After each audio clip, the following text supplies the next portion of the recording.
ونعوذ بالله من شرور أنفسنا ومن سيئات أعمالنا من يهد الله فلا مضل له ومن يضلل فلا هادي له وأشهد أن لا إله إلا الله وحده لا شريك له وأشهد أن محمدا عبده ورسوله أما بعد فإن خير الحديث كتاب الله وخير الهدي هدي محمد صلى الله عليه وسلم وشر الأمور محدثاتها وكل محدثة بدعة وكل بدعة ضلالة وكل ضلالة في النار। আসসালামু আলাইকুম রহমতুল্লাহ বারাকাতুহু। আমরা যেখানে শেষ করছিলাম গতদিন সেখান থেকে শুরু করি। আসলে এই লেখাটা একটু স্কলারলি লেখা। হঠাৎ করে মাঝখানে কেউ যদি শোনেন, তার কাছে যদিও ভাগা ভাঙা ভাব মানে আছে, পোর্শনস আছে, তবুও হঠাৎ করে কেউ একজন শুনলে তার মনে হতে পারে যে এগুলো জানা কি আমাদের খুব দরকার নাকি, বা এরকম একটা হতে পারে।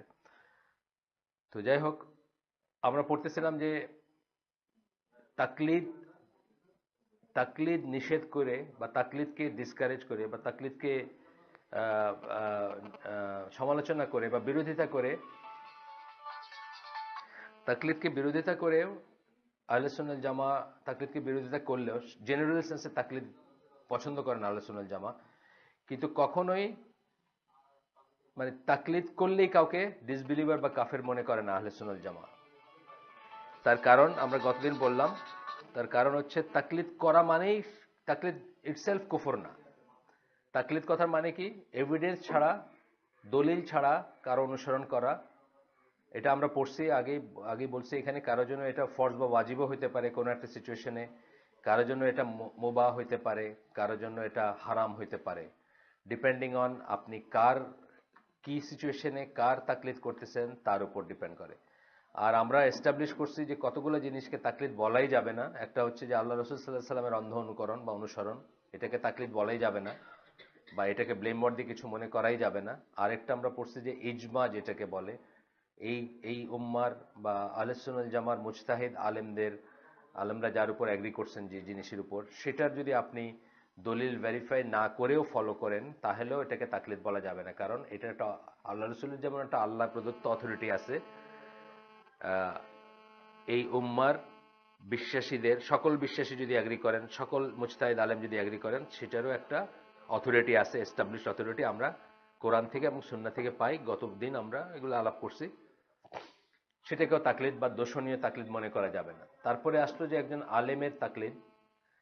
আলেমের তাকলিদের ভিতরে আমরা বলছি যে কখনো আপনার জন্য ফরজ বা ওয়াজিব হইতে পারে তাকলিদ করা, কখনো আপনার জন্য হারাম হইতে পারে।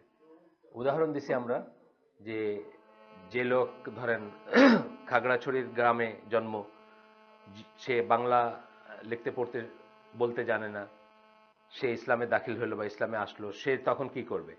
সে তার জ্ঞান মতো তার পরিবেশ প্রতিবেশে বেস্ট যে আলেমকে মনে করবে, সিনসিয়ার বা জ্ঞানী মনে করবে, তার কাছে গিয়ে বলবে, হুজুর এই জিনিসটা আমি কিভাবে করব, বা জনাব এই জিনিসটা আমি কিভাবে করব, আল্লাহ রসুল কি বলছেন এটা সম্বন্ধে। তখন সেই লোক বলে দিবে যে আল্লাহ রসুল বলছেন এইভাবে করতে। সে ততদিন পর্যন্ত তার জন্য এটা মেনে নেওয়াটা বা ওই অনুযায়ী আমল করতেই হবে, তার আর কোনো উপায় নাই। সে তখন সেটা মেনে নিয়ে বা সেটা গ্রহণ করে করতে থাকবে টিল আল্লাহ তাকে তৌফিক দিবেন নিজে ভেরিফাই করার যদি কোনো একটা সুযোগ পায়। এটা গেল ফরজ বা ওয়াজিব তাকলিদ, বা যেটা তাকে করতেই হবে, তার উপায় নেই কোনো না করে। আর হারাম কি আমি বলতেছিলাম, উদাহরণ দিয়েছিলাম যে ধরেন আবু বকর জাকারিয়া ভাই মদিনার পিএইচডি, এখন উনি যদি গিয়ে কুতুববাগের হুজুরের কথায় ভেরিফাই না করে কিছু একটা করেন, এটা হারাম হবে ওনার জন্য। কারণ আল্লাহ ওনাকে জ্ঞান দিচ্ছেন, ক্যাপাবিলিটি দিচ্ছেন, অ্যারাবিক ল্যাঙ্গুয়েজ পড়তে জানেন, বাংলা পড়তে জানেন, ইংলিশ পড়তে জানেন, নিজেই মুজতাহিদ হইতে পারেন বা মুজতাহিদ আলেমের যোগ্যতা তার। অথচ উনি গিয়ে একজন পীরের কাছে গিয়ে বললেন, পীর যেটা বললেন সেটা ব্লাইন্ডলি নিয়ে নিলেন উনি। এখানে ওনার জন্য এটা হারাম। মানে জাস্ট একটা উদাহরণ হিসেবে আমি দিচ্ছিলাম। যাই হোক, তো বলতেছেন যে তাকলিদ ইটসেলফ কুফর না। কুফর কুফর কি না, একটা তাকলিদ হবে যে কি ফলো করতেছে বা কি জিনিসে তাকলিদ করতেছে। এটা আমরা গতদিনটা পড়ছি, এটা আমরা পড়বো না আজকে। শুকরি মুস্তাফার কথা আসতেছে, কারণ আমরা কি পড়তেছি তাকলিদ নিয়ে, তাকলিদকে নিষেধ করতে গিয়ে, তাকলিদকে সমালোচনা করতে গিয়ে, তাকলিদের বিরোধিতা করতে গিয়ে যে চরমপন্থায় মানুষ জড়ায় পড়ে, আমরা সেটা নিয়ে পড়াশোনা করতেছি। সেইখানের ভিতরে একটা নাম আসবে, আমি এই নামটা ঘুরে ঘুরে বারবার আসছে এই এই এই পুরা বইটা পড়তে গিয়ে আমাদের। তিনি হচ্ছেন শুকরি মুস্তাফা, তার গ্রুপের নাম ছিল তাকফির ওয়া হিজরা, ইজিপশিয়ান এক্সট্রিমিস্ট গ্রুপ ছিল একটা। আরেকটা নাম ছিল জামাতুল মুসলিমিন, যার অনুকরণে আপনি দেখবেন যে এখনকার অনেক এক্সট্রিমিস্ট গ্রুপের নাম জামাতুল মুসলিমিন তারা বলে থাকেন আর কি। সেটার পিছনে কারণ আছে, যাই হোক। তো উনি বলছেন যে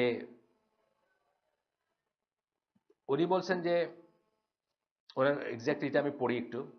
what we are discussing now is the division of the people Muslims according to their claims, মানে ওনাদের ক্লেম, শুকরি মুস্তাফাদের claim, into those who make taqlid and those who are mujtahidin.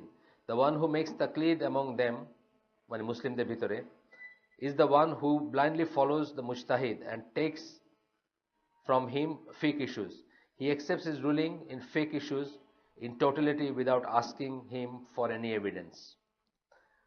We shall confirm by Allah's permission that the first kufr committed by the nation was the kufr of taqlid, or in other words, the abandoning of guidance, মানে ইজতিহাদ করা, for তাকলিদ। এটা উনি বলতেছেন, প্রমাণ করবেন যে প্রথম কুফর, এই শুকরি মুস্তাফার কথা এগুলো পড়লাম, এই উম্মার প্রথম কুফর ছিল তাকলিদের কুফর। এবং উনি বলতেছেন তাকলিদের কুফর কি, যে অন্ধ অনুকরণ করতে শুরু করলো এভিডেন্সের খোঁজ না করে। এটা বলতেছেন উনি প্রুফ করবেন এটা। এবং এটার দলিল কি দিচ্ছেন, গতদিন আমরা বলছিলাম বা আগেও আসছে, আবার বলতেছি, সূরা তওবার 31 নম্বর আয়াত দিচ্ছেন। সূরা তওবার 31 নম্বর আয়াতে কি, যে তারা তাদের রব্বি এবং বিশপ যারা, মানে তারা মানে ইহুদি এবং খ্রিস্টানরা, তাদেরকে তারা রব বানায় নিছে। এবং রব বানায় নিছে, যেটা আমরা আগেও বলছি, আবার বলতেছি, একটু কিছু নতুন মুখ দেখতেছি আমি, যে রব বানায় নিছে কথাটা মানে কি, যে আদি বিন হাতিম রাদিয়াল্লাহু আনহু যখন খ্রিস্টান ছিলেন, উনি যখন মুসলিম হইতে আসছেন, উনি জিজ্ঞেস করছেন আল্লাহ রাসূল সাল্লাল্লাহু আলাইহি ওয়াসাল্লামকে এই আয়াতের ব্যাপারে, যে আমরা তো আমাদের রাব্বি বা বিশপকে, ওদেরকে তো আমরা পূজা করি না, বা ওদেরকে আমরা ওদের ইবাদত করি না, বা ওদেরকে ইলা মানি না, তাহলে আমাদেরকে কেন এই কথা বলা হচ্ছে যে আমরা রব বানায় নিচ্ছি? তখন আল্লাহ রাসূল বলছিলেন যে তারা যদি কোনো হারাম জিনিসকে হালাল বলে, তোমরা মেনে নাও না, বা তোমরা এটা গ্রহণ করো না, যে হ্যাঁ করি। আর উল্টাটা যদি করে, যে হালালকে যদি হারাম করে, তাহলে তোমরা মেনে নাও না, হ্যাঁ। তখন আল্লাহ রাসূল বলছেন এইটাই বলা হচ্ছে যে রব বানায় নেওয়া, এইটার মানে হচ্ছে রব বানায় নেওয়া। কিন্তু তাকলিদ করলে কিন্তু অলওয়েজ সেটা হয় না। প্রথম কথা বুঝতে হবে, এখানে দুইটা জিনিস আমি বলছিলাম, আপনাদের মনে আছে এখানে যায় না। এই আয়াতে যাদের কথা বলা হচ্ছে, যে ইহুদি এবং খ্রিস্টানের কথা বলা হচ্ছে, তাদের কিতাবের বিপরীতে তারা জিনিসটাকে রাব্বি বা বিশপের কথা মেনে নিচ্ছে। আজকে আমাদের কিতাবে, ধরেন আমাদের কিতাবে আছে যে দিতে হয়, মানে বোনকে ওয়ারিশ দিতে হবে। এইটার এগেইনস্টে যখন কেউ বলবে যে না, এটা দিতে হয় না, আসছে এরকম, বাংলাদেশে আছে। কিন্তু আমি আমার ডিস্ট্রিক্টের কথাই বলি সবসময়, যে সিলেটে একটা পপুলার ফিলিং হচ্ছে, বা পপুলার হচ্ছে, যে বোনদেরকে ওয়ারিস দিতে হয় না, মিরাজ দিতে হয় না, দিলে ওটা খাইলে অমঙ্গল হয়, ওটা খাওয়াটা অঠিক, ওটা খাইলে আপনার তার কোনো মঙ্গল হয় না, মানে সে অভিশপ্ত, যে মেয়ে বাপের বাড়ির থেকে চায় মিরাজ বা নেয়। এই জিনিসটা যদি কেউ কোরআনের রুলিংটা জেনে করে, তাইলে তারটা কুফর হইতে পারে। কারণ কোরআন সরাসরি বলতেছে যে দিতে হবে বোনকে, আর আপনি সরাসরি ওটার এগেনস্টে গিয়ে বলতেছেন যে বোনকে দেওয়া যাবে না, বা দিলে অমঙ্গল হয়। মানে এইটা হচ্ছে ওই ধরনের জিনিস যেটার কথা এই আয়াতে বলা হয়েছে। কিন্তু তা যদি না হয় তাইলে কিন্তু এটা হবে না। মানে স্পষ্ট কিছু একটা বলার এগেনস্টে যখন আপনি কারো অন্যকে অনুসরণ করবেন, সেই ধরনের তাকলিদটা কুফর হইতে পারে, সেই ধরনের তাকলিদ নিয়ে কথা হইতে পারে। আরেকটা জিনিস হচ্ছে যে এই এই জিনিসটা যদি অ্যাপ্লাই করতে যান আপনি কারো উপরে, কোনো মানুষের উপরে, এই আয়াতটা সূরা তওবার 31 নম্বর আয়াত, যে কাউকে রব বানায় নিছে, তখন কি হবে? শুধুমাত্র একটা অ্যাকশনে হবে না, আকীদা এবং অ্যাকশন দুইটাতে কিন্তু হইতে হবে। একটা অ্যাকশনের জন্য কেউ কাফির হয়ে যায় না। একটা অ্যাকশনের জন্য, আপনি জানেন তো এটা না, কুফর অফ অ্যাকশন এবং কুফর অফ বিলিফের ভিতরে কিন্তু তফাৎ আছে। আহলে সুন্নাত জামা সবসময় কুফর অফ অ্যাকশন এবং কুফর অফ ইসের ভিতর তফাৎ করবে। আর যারা এক্সট্রিমিস্ট খারেজি ট্রেন্ডের যারা, তারা কুফর অফ অ্যাকশন এবং কুফর অফ বিলিফের ভিতর তফাৎ করে না। এটা কিন্তু একটা কি পয়েন্ট মনে রাখবেন, মাথায় রাখবেন। যেমন আহলে সুন্নাত জামা, এবং মোহাম্মদ বিন আব্দুল ওয়াহাব সবচেয়ে স্ট্রিক্টেস্ট যিনি আহলে সুন্নাত জামার স্কলারদের একজন, উনি বলছেন যে মোমেন বান্দা মিন না করে একটা কাজ কুফরের কথা বললেই সে কাফের হয়ে যায় না। মিন না করে, সে বুঝতেছে না যে সে করতেছে। এটার দলিল দিয়েছেন কি উনি? সাহাবীরা আল্লাহ রাসূল সাল্লাল্লাহু আলাইহি ওয়াসাল্লামকে বলছিলেন যে আপনি আমাদের জন্য একটা গাছ ঠিক করে দেন। আমরা যখন কাফের ছিলাম তখন আমাদের একটা গাছ ছিল, এটাতে অস্ত্র ঝুলায় রাখলে আমরা গুড লাক আসতো আমাদের। আপনি আমাদের জন্য একটা গাছ ঠিক করে দেন, যেটাতে আমরা মুসলমানরা, মানে এখন সাহাবীরা আর কি, আমরা আমাদের অস্ত্র ঝুলে রাখবো। আল্লাহ রাসূল বলছিলেন কি, তোমরা তো মুসার উম্মতের মতো হয়ে গেছো। মুসার উম্মতরা তার কাছে বলছিল যে আমাদের একটা মূর্তি ঠিক করে দেন যেটা আমরা পূজা করতে পারবো। কিন্তু আল্লাহ রাসূল সাল্লাল্লাহু আলাইহি ওয়াসাল্লাম তাদেরকে বলেন না যে তোমরা তো কাফির হয়ে গেছো বা তোমরা তো ঈমান হারায় ফেলছো, তোমরা আবার শাহাদাত করো, বলেন নাই। কেন? সাহাবীরা এটা মিন করেন নাই। সাহাবীরা এটা মিন করেন নাই। তারা যে কথাটা বলছেন কথাটা ওইরকম হয়ে গেছে, কিন্তু তারা এটা মিন করেন নাই যে তাদের জন্য এরকম একটা জিনিস মানে ওই ওরা যে সেন্সে গাছটাকে নেয় ওই সেন্সে একটা কিছু, এটা মিন করেন নাই। সুতরাং মিন না করে, এটা কুফর অফ অ্যাকশন, কুফর অফ বিলিফ, দুইটা কথা বললাম। আপনি একটা কুফরের কাজ করে ফেলতে পারেন, কিন্তু একটা কুফরের কাজ আপনি ভুলে করতে পারেন, ছোট কুফর হবে আপনার। কিন্তু যখন ওটা ঠিক আছে বলে বিশ্বাস করে, যেমন ধরেন আমরা আমরা আমরা ল পড়ছি না, ধরে আমাদের উকিল আছে একজন, ফর এক্সাম্পল আমার আমার ভাই উকিল, তার কাজটা কুফর অফ অ্যাকশন, ইয়েস এটা কুফর, কিন্তু সে কাফের না হইতে পারে, বিকজ তার কুফর অফ বিলিফ নাও থাকতে পারে। সে সে মনে করতে পারে যে আমি এই লটা করতেছি, ল পড়তেছি, এই ল পড়াটা হারাম, বা ল ল প্র্যাকটিসটা হারাম, বা এই ল প্র্যাকটিসটা সঠিক না, এই লটা ঠিক না, আল্লাহ আল্লাহ এই সঠিক, কিন্তু আমি আর কিছু শিখি নাই। আমি এই আইন পড়া শেষ করে পিএইচডি করে ব্যারিস্টার হয়ে কোর্টে যখন প্র্যাকটিস করতে শুরু করছি, তখন আমি বুঝছি যে আমার 16 আনাই মিশা, মানে আমি আগে যা করছি সব খারাপ। আমি তবা করতেছি, আমি চেষ্টা করতেছি এখানে বাইরে আসতে, একদিনে বাইরে আসা যায় না, ততদিন আমি ল প্র্যাকটিস করতেছি। বাট আমি এটা বিশ্বাস করি না, আমি বিশ্বাস করি আল্লাহ আল্লাহ সুপ্রিম, হইতে পারে না। এটা হলো কুফর অফ অ্যাকশন ও কুফর অফ বিলিফের তফাৎ, এটা কিন্তু অলওয়েজ মনে রাখবেন। কুফর অফ অ্যাকশন, কুফর অফ বিলিফ দুটো আলাদা জিনিস। কুফর দো না কুফর, অনেক সময় একটা কুফর ইজ লেস দেন দা কুফর আকবার। ছোট কুফর বড় কুফর কথা আছে না, ছোট শির বড় শির যেরকম আছে, এটি হলো আহলে সুন্নাত জামার মেথোডোলজি। আর খারেজিদের মেথোডোলজি হলো যে তারা সবকিছুকে এক করে দেখে, কথায় কথায় মানুষকে কাফেরি করে, কথায় কথায় মানুষকে কাফের ব্র্যান্ড করে। যাই হোক, এইখানে যে কথাটা বলতেছেন উনি, বা ইমপ্লাইড মিনিং যেটা হয়, এক্সট্রিমিস্টরা যেটা বলে যে আপনারা সবাই ইস্তেহাদ করবেন, এটা কি সম্ভব? সবাই ইস্তেহাদ করতে পারবেন? কোনোদিন পারবেন না, কোনোদিন পারবেন না। বরং আমরা আহলে সুন্নাত জামা বলবে যে আপনি এটাতে যাবেনই না, আপনার যোগ্যতা নেই, আপনি ওখানে যাবেনই না। আপনাদের একটা উদাহরণ দিছি, আমি অনেকবার বলছি যে এখানে আমি মুহাক্কিক লেখক গবেষকদের একটা ফোরামে বসতাম, কোন একটা ইসলামী গ্রুপের আর কি। বড় বড় সবাই যাইতেন, আমরা তো সাইড লাইনে বসে দেখতাম। বড় বড় মানে কি বলে আকবর, যারা শাইখুল আকবর, তারা যাইতেন আর কি, আবদুল্লাহ জাহাঙ্গীর বা আরো আরো মতিউর রহমান যার কথা বললেন, উনি যাইতেন ভাই। তো একদিন দেখি এক লোক, ইয়াং ধরেন বিলো 30 হবে, জিন্সের প্যান্ট পরা, সাদা শার্ট, চশমা, ঝাঁকড়া ঝাঁকড়া চুল, সে ওইখানের একজন ইনভাইটেড ছিল, কিন্তু ওইখানে সে শুনতেছে না, হি ইজ নট ইন্টারেস্টেড এখানে কি আলাপ তালাপ হইতেছে, অন্য কোথাও কিছু করতেছিল। হঠাৎ এসে আপনার খুলে দেন, খুলে দেন, কি খুলে দিব? ইস্তেহাদের দরজা খুলে দেন, মানে সে ইস্তেহাদ করবে আর কি, বুঝছেন? ইস্তেহাদের দরজা খুলে দেন। ইস্তেহাদের দরজা যদি আপনি খুলে দেন, মানে এভরিওয়ান, এখানে কয়জন আছে, আমরা যে কয়জন আছে, 20 জন 25 জন যাই আছে, বা 15 জন, প্রত্যেকের একটা মত থাকতে পারে, তাই না? ইস্তেহাদের দরজা খোলার মানে কি সেটা না, মোটেই তা না। ইস্তেহাদের দরজা বন্ধ হয় নাই কখনো, কিন্তু পাবলিকের জন্য তখনও বন্ধ ছিল, এখনো বন্ধ পাবলিকের জন্য। আর মুজতাহিদ যারা, তাদের জন্য তখনও খোলা ছিল, এখনো খোলা।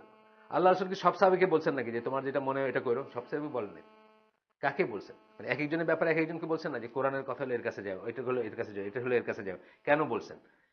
এটার মানে হচ্ছে যে সবাই ইস্তেহাদ করবে না, সবাই ইস্তেহাদ করার ক্যাপাবিলিটি থাকবে না, কারো থাকবে কারো থাকবে না। এটা এখানে আসতেছে, দেখা যাক। Some have the ability to study and learn. Some are relatively weak-minded, and even if they studied their whole lives, they would not benefit. আল্লাহ এভাবে সৃষ্টি করছেন আমাদের। এটা কিন্তু আমাদের কাদার এবং আমাদের রিজিকের অংশ, কে আমরা কতটুকু কোন লাইনে করতে পারবো। নট নেসেসারলি যে আমি বুঝি, আমার দুইটা নাতি আছে, একটার সকল কোরআন হাদিসের জিনিসগুলোর প্রতি তার প্রচন্ড অ্যাফিনিটি, আরেকটার অ্যাফিনিটি হচ্ছে সব টেকনিক্যাল জিনিসগুলোর প্রতি, বুঝছেন, স্ক্রু ড্রাইভার এটা সেটার প্রতি। এখন স্ক্রু ড্রাইভার আলাটারে এখানে আর এইটারে ওইখানে নিলে তো আমি তাদের উপর একটা জুলুম করে ফেলবো আসলে। আল্লাহ এটা আল্লাহ চানও নাই, আমরা আমরা সবাই আলেম হবো এটা কিন্তু আল্লাহ চান নাই, কিন্তু সবাই মুসলিম হবো এটা চাইছেন। সবাই আলেম হবো এটা আল্লাহ চান নাই, কিন্তু সবাই আলেম হওয়া সম্ভব না, এবং এটা জুলুম হয়ে যাবে একটা, যদি আপনি বলেন যে সবাইকে আলেম হইতে হবে, তা কিন্তু না। কিন্তু কথা হচ্ছে যে ইস্তেহাদ যখন আপনি বলবেন যে ইস্তেহাদ ছাড়া আমি যদি কারোকে ফলো করি তা আমি কাফের হয়ে গেলাম, বা আমি আর মুসলিমই থাকলাম না, বা আমি এনাফ করলাম না, তাইলে কি আপনি আপনি ডিমান্ড করতেছেন যে প্রত্যেকে মুজতাহিদ হইতে হবে? এটা ইম্পসিবল সিচুয়েশন, এটা বলবেন ওনারা। তারপরে বলতেছেন যে between this two extremes are many different people in different different circumstances and with different mental capabilities. কেউ একেবারে মানে ইমাম শাফি বা ওই ওই গ্রেডের, ইবনে তাইমিয়া গ্রেডের, কেউ আমার মতো একদমই জাহিল। এর মাঝখানে কিছু আছে না, যে কেউ কিছুটা ইস্তেহাদ করতে পারে, কিছুটা বুঝতে পারে, কিছুটা বোঝে না, কোনো একটা লিমিট পর্যন্ত দলিল বুঝতে পারে, তারপরে দলিল বুঝতে পারে না। কেউ আছে ধরেন কোরআনের অর্থটাই বুঝতে পারতেছে না, কেউ আছে কোরআন থেকে দিলে বুঝতেছে, কেউ আছে হাদিস থেকে দিলে বুঝতেছে, কেউ আছে। অনেক সময় আপনাদের মনে হয়েছে না, আমার তো মনে হয় যে অনেক সময় একটা জিনিস পড়ে গেছি, আমি কোরআনের একটা আয়াত পড়ে গেছি, আমি বুঝি না যে এটার ভিতরে এই কথাটা আছে, আনটিল কোনো একজন স্কলার আমাকে চোখে আঙ্গুল দিয়ে দেখাই দিচ্ছেন যে এটার ভিতরে এই কথাটা আছে। যেমন ধরেন সূরা আহ, সূরা বাকারার 205 নম্বর আয়াত, তারা জমিনে ফাসাদ করে বললে বলে আমরা তো ভালোই করতেছি, বা এই ধরনের কোনো বক্তব্য আছে। তো মোহাম্মদ আসাদ একটা জায়গায় বলছে এখানে একটা ক্ষেত নষ্ট করার একটা কথা আছে, এই আশেপাশে আয়াতগুলাতে কোথাও আছে। তো মোহাম্মদ আসাদ বলতেছেন যে ক্ষেত নষ্ট করা মানে কি, আলটিমেটলি ক্ষেত নষ্ট করা বলতে কি বোঝানো হয়েছে, আপনার মেয়েদেরকে তারা নষ্ট করবে, আপনার মেয়েদেরকে তারা ঘর থেকে বাইর করবে।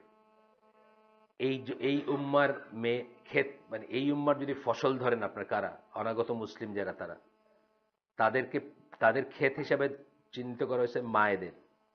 মায়েদা যেরকম হবে, একটা ক্ষেত যেমন হবে ফসল তেমন হবে, ঠিক না? একটা জলাভূমিতে একটা মানে যেটাকে বলে পতিত ভূমিতে সুন্দর ক্ষেত হইতে পারে না।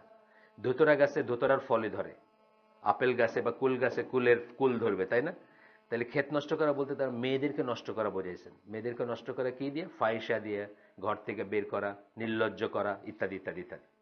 তো এই যে জিনিসগুলো যেমন যখন যখন একজন স্কলার বলতেছেন, তখন যেভাবে আপনার চোখে আসবে, আমি কিন্তু পড়ে গেলেও বুঝবো না। মানে কোরআনের অনেক আয়াত আছে আমি পড়ে গেছি, একবার পড়ছি, দুইবার পড়ছি, তিনবার পড়ছি, তবুও আমার চোখে পড়ে নাই, আনটিল কেউ একজন দেখাই দিয়েছেন যে এখানে এই কথাটা এই জন্য বলা হয়েছে, বা এই কথাটার পরে এই কথাটা বলা হয়েছে। যেমন ধরেন কোরআনে যখন ব্যভিচারের শাস্তির কথা বলা হয়েছে, আগে মেয়েদের কথা বলা হয়েছে, পরে ছেলেদের কথা বলা হয়েছে।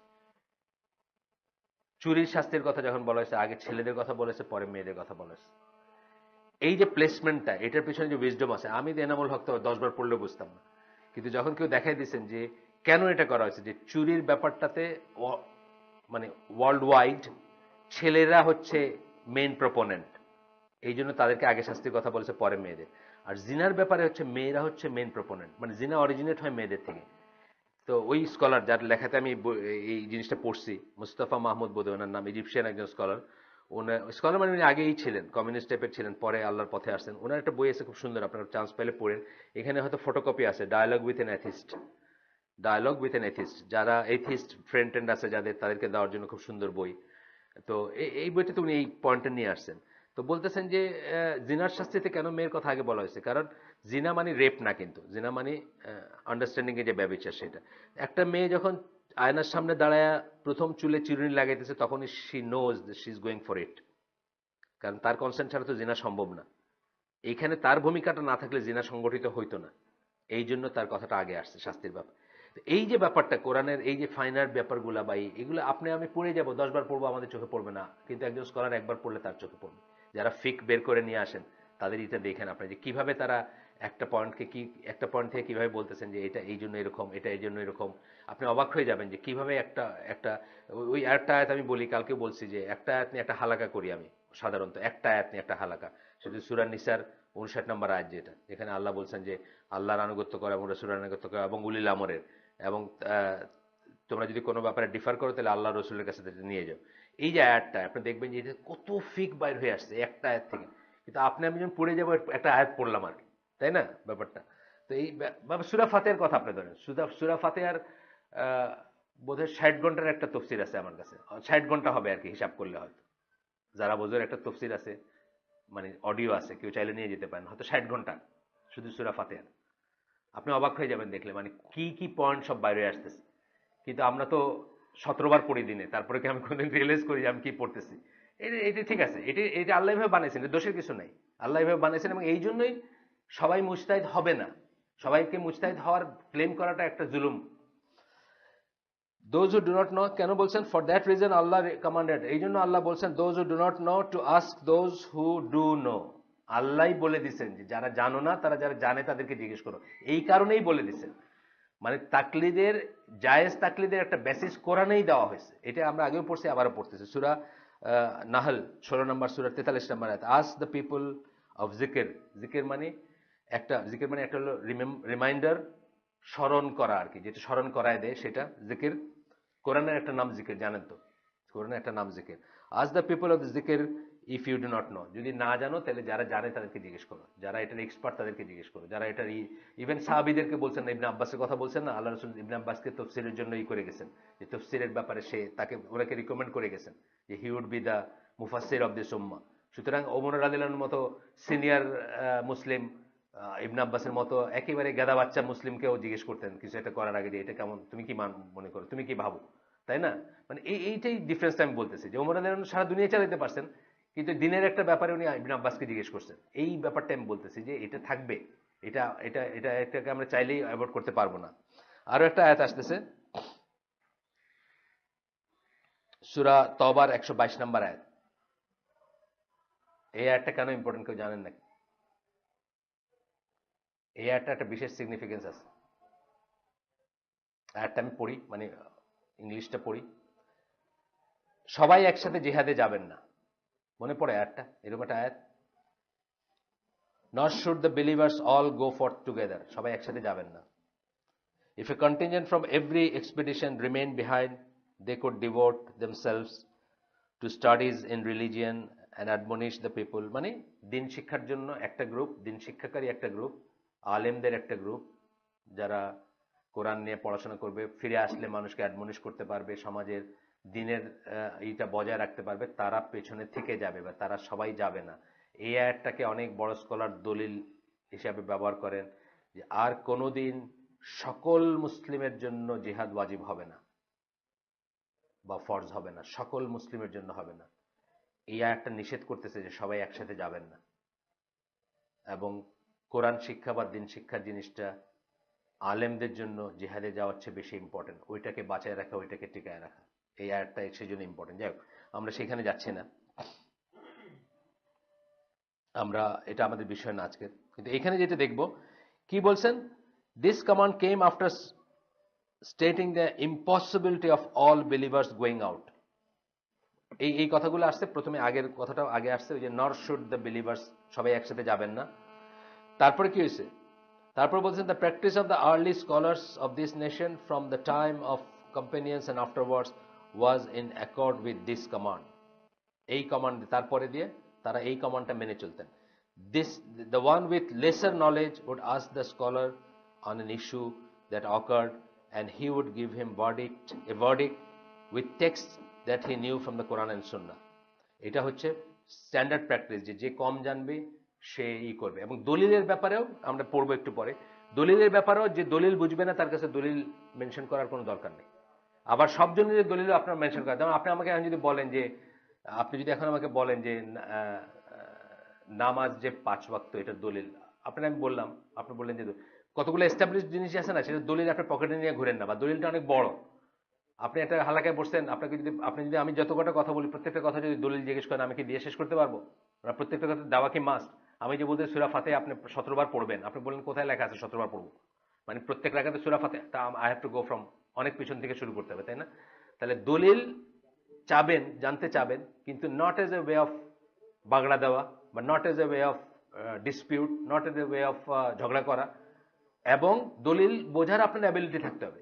আমি আগেই বলছি, অনেকবার বলছি, আপনার টার্মস গুলোই বোঝেন না, আপনার দলিল কি দিয়ে বুঝবেন? টার্মস বোঝার ব্যাপার আছে না। আপনি প্রথমে একজন মানুষ ইসলামী দলিল বোঝার প্রথম মানে ওয়ান অফ দ্য ফার্স্ট হবে যে সে অ্যারাবিক জানবে, ন্যূনতম অ্যারাবিক জানবে, যে অ্যারাবিকে সে বা অন্তত টার্মগুলো জানবে। এখন আপনারা আমি বললাম যে তাউইল, আপনি বলেন তাউইল কারে বলে, I have to start from অনেক পিছন থেকে, তাই না? হইতে পারে আপনি না জানতে পারেন, না জানাতে দোষ নাই, কিন্তু আপনি যখন দলিলতে চাচ্ছেন, তার মানে আমি কি বলবো, ভাই আপনি তো দলিল বুঝবেন না, তাই না? যেমন এখানে আমরা একদিন একটা প্রোগ্রামের কথা বলতেছিলাম, সাইফুল্লাহ ভাই বলতেছেন মাসলাহাত মাসলাহাত বলতেছেন, প্রোগ্রাম শেষ হওয়ার পর একদিন জিজ্ঞেস করলাম মাসলাহাত কারে বলে, বুঝছেন না? এখন সাইফুল্লাহ ভাই কি মনে হবে যে আমি এতক্ষণ ধরে উলুবনে মুক্ত ছড়াইলাম? মাসলাহাত কথাটা মানে হচ্ছে মানে বেনিফিট, কিসে বেনিফিট আছে আর কি। এখন উনি মাসলাহাত মাসলাহাত বলে প্রোগ্রাম শেষ করে ফেলার পরে এখান থেকে একজন জিজ্ঞেস করছেন মাসলাহাত কারে বলে। এটা হচ্ছে কথা, যে দলিল সবাইকে আমি দিব না, সবাই বুঝবেও না, তবে দলিল চাইলে আমি দিতে পারবো, বা আমার কথাটা দলিল ভিত্তিক হইতে হবে, এটা একটা রিকোয়ারমেন্ট। যার তাকলিদ আপনি করবেন বা যার কাছ থেকে দিন নেবেন, এটা একটা রিকোয়ারমেন্ট যে তিনি আপনাকে চাইলে বোঝাইতে পারবেন, বা আপনি বোঝার মতো ক্যাপেবল হলে আপনাকে বোঝাইতে পারবেন। কিন্তু এটা যে দিতে হবে সবসময়, হবেই হবে, এটা মাস না। যদি ক্রাউডটা ওইরকম হয় তাহলে দিবেন, বাট তার কথাগুলো বেস্ট হতে হবে কোরআন সুন্নাহ, এটা হচ্ছে কথা। গেল ইবন আব্দুল বার, এনার কথা আমরা আগে বলছি, the scholars do not differ on the point that the মাসেস must follow make taklid for their scholars. They are the ones meant by the verse, ask the people of the reminder if you know not. Ibn Abdul বারের কথা আমরা আগের দিন একটু বললাম, উনি মালিকি scholar ছিলেন, Spanish scholar ছিলেন, মানে আন্দালুসিয়া স্কলার। উনি খুব স্ট্রিক্ট ছিলেন তাকলিদের ব্যাপারে। ইবন হাজমের কথা আমরা আগে বলছি, উনিও খুব স্ট্রিক্ট তাকলিদের এগেনস্টে আর কি। কিন্তু তারপরে ওনারা বলতেছেন কি, যে এইটাতে কোনো ডিসপিউট নাই, যে মাসেস মানে গণসাধারণ, তারা যে তাকলিদ করবে এটাতে কোনো ডিসপিউট নাই। তাকলিদ করবে মানে কার তাকলিদ? মাযহাবের তাকলিদ বলতেছিলাম। মাযহাবের তাকলিদ একটা কথা, এটা তো আপনি 1400 বছর 1300 বছর আগে একটা মানুষের ধরে নিয়েছে যে উনি যা বলছেন এটা ঠিক, এই কথা বলা হচ্ছে না। এটা বলা হচ্ছে ডে টু ডে লাইফে আপনার তাকলিদ ছাড়া আপনার উপায় নাই, ডে টু ডে লাইফে। কারণ আপনি নিজে একটা ফিক ডিরাইভ করতে পারেন না, আপনি নিজে একটা ফতোয়া ডিরাইভ করতে পারেন না, আপনাকে জিজ্ঞেস করতে হবে। আমরা অহরহ জিজ্ঞেস করি, আমাদের যে প্রশ্নগুলো হয় হালাকাগুলায়, জাকারিয়া ভাইকে বলেন বা ইসেকে কি নাম, ওনার নাম কি, সাফিউল্লাহ ভাইকে, এগুলো বেসিক্যালি কি? আপনি তো একটা ভার্ডিক্ট, একটা ফিক জিজ্ঞেস করতেছেন, একটা ফতোয়া জিজ্ঞেস করতেছেন। উনি বললেন আপনি এটা গ্রহণ করতে পারেন till you have the capability, যখন আপনি নিজে এটাকে করতে পারবেন, নিজে এটার যদি রিসার্চ করতে পারেন বা করতে পারেন।